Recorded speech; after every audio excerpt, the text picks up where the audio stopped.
have an enormous number of loopholes in the tax code that we can't afford and we don't need. I would focus on the loopholes, for instance, for big oil, for Wall Street, and for instance, companies that outsource jobs to places like China. They still get the moving deduction, right? They move their company and they get to deduct all the expenses for it, so they've got now a double incentive to take jobs out of our country. Those are the loopholes that I would focus on, along with changing the way we do budgeting in Washington.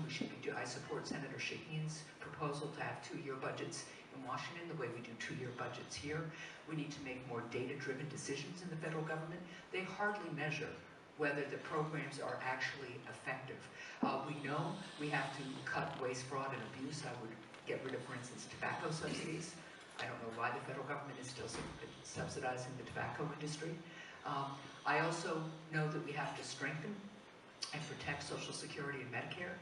And finally, we have to grow our economy. The best way to reduce debt and deficit is to grow our economy, and that's where my economic policies come in.